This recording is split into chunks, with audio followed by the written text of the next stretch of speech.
Hello, everyone. This is Sykes Music Studio. Today we are back in our tutorial sequencer. Now, this is going to be a short video. I have implemented Meter, but it is not working particularly well right now. So I'll show you where my thought process is, but I don't think it's going to replicate what we are trying to do with Meter. So real quick, we'll just run through how I've set it up so far, and then we can make some beautiful music. And then we'll hop into the patch and I'll show you what I've done so far and what I think needs to happen next, as well as some of the bug fixes that we have been working on. So we have our on-off, and if our loop rhythms is also toggled, it would loop the meter, so you would have repetitions here. But that is very much not working right now, so we'll not play around with that too much. As you can see, we have our numerator up here going from 2 to 16, and then our denominator has 2, 4, 8, and 16.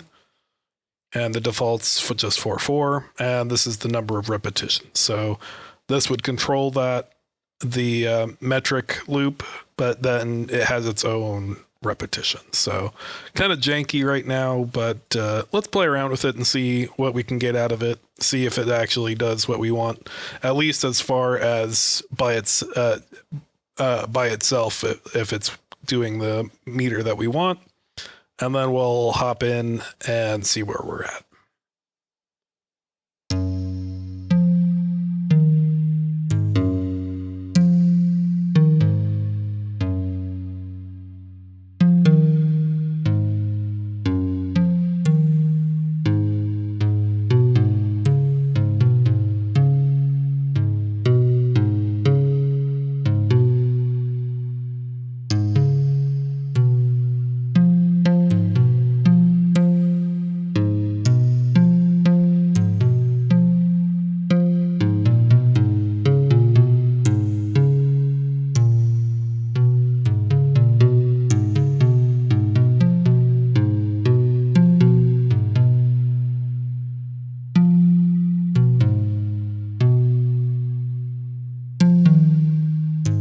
All right, so it's definitely, as you can see, it's not where we want it to be, but I'll show you what we have so far. This will be a shorter video, just to kind of not give you guys bad information, but I do want to show you at least my thought process. So if we have our meter selected, it's going to bypass our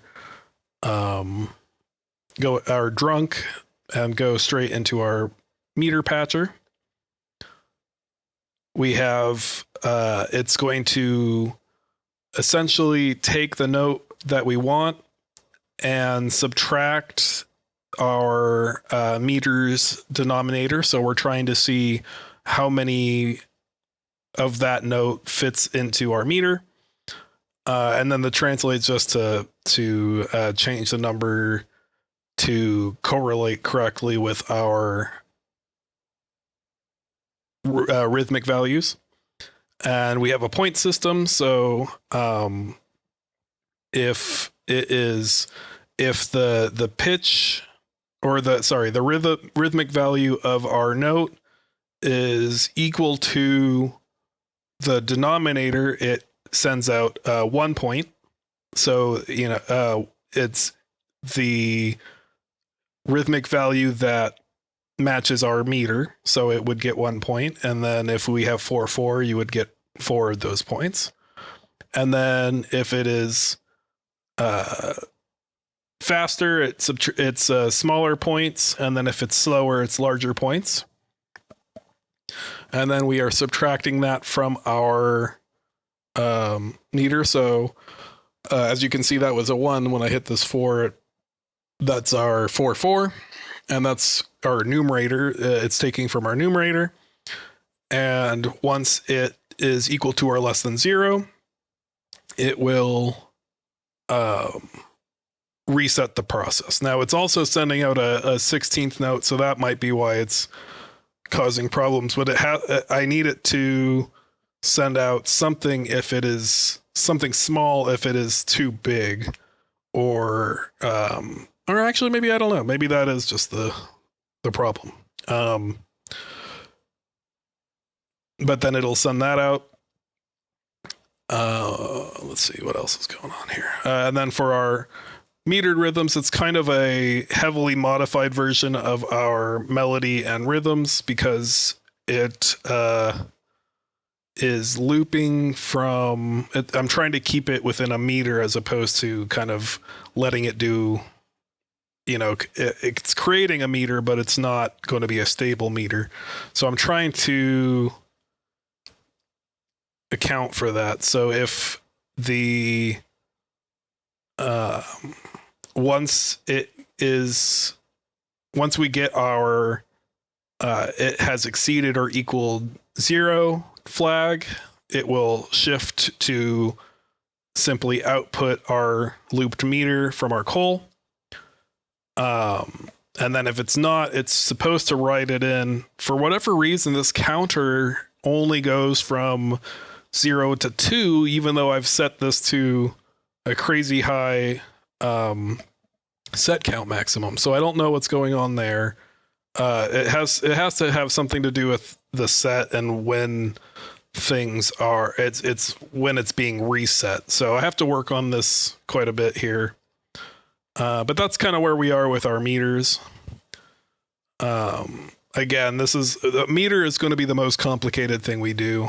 And to be perfectly honest, it's really not, at least as far as the music I like to write, it's not super necessary because you are going to create meters. They're just going to change. And I think changing meters is generally more interesting than having a set meter. But I also understand why you would want to have a set metric option.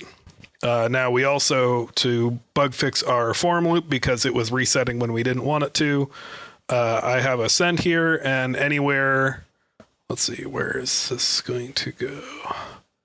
Basically anywhere where we didn't want our reset to, our form loop to reset something, we have a gate and it's sending our 1 or 0 into that gate to turn on and off when the reset will actually reset that parameter. As you can see, it's kind of doing this. So when this is off, this gate is also closed. When it's on, oh wait, did I do this wrong? It's open. Oh yeah, no, that's right. So if this is closed, for whatever reason, this was also sending a bang to our reset when it wasn't, when this was off. So now that when it's off, it's closed, and when it's on, it's open. But stuff like that. So we're basically going through and making sure that when our form loop bangs on the reset, it will not reset things that we don't want it to reset.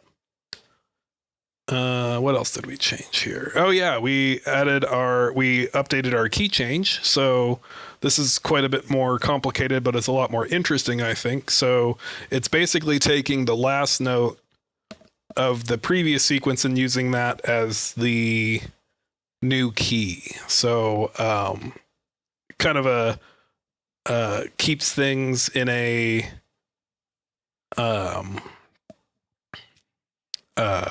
of a logical thing. It's not following any kind of what's the word I'm looking for? Classical key change rules. Like we're not changing key to the dominant all the time, or mediant key changes or any of that. So it's changing key to whatever it wants. So it can change to a distantly related key. But in my opinion, this sounds really good, and we can play with it to get it to change to a key that would be more classically appropriate, I guess. But for now, I think this is quite a bit more interesting than just hopping up to the 5th, regardless of where your last pitch was, because then you have a large leap, or whatever. It doesn't always translate, but this seems to work fairly well. I've used this for my most recent piece, and I think it worked quite nicely. Actually, it sort of worked. It did what I wanted for a single line, but then when I tried to do the compositional techniques that I like to do, it kind of fell apart. But again, we're gonna have to bug fix pretty heavily here after this update, because quite a few things are having issues. But yeah, that's where we're at this week. Again, this is kind of a short video. It's not really where I wanted to be for this week, but I've been, busy working on all kinds of other stuff. So yeah, we'll work more on this coming week and try and get things all smoothed out and ironed out. Hopefully this next video will be the finale once we have our meters implemented and our form loop resetting only what we want it to reset. I think I've more or less ironed that out. And then yeah, we'll fix our key change a little bit more. Probably I do like our velocity dynamics. I think I just need to play around with the static numbers a little bit to get the range a little bit more tuned, but it's still quite a bit better than it was when we were using sine and cosine. But yeah, that's where we're at. And if you have any questions or comments for me, obviously, please feel free to leave them in the comments below. As always, I deeply appreciate all of your support, and I will see you in the next video. Thanks. Bye.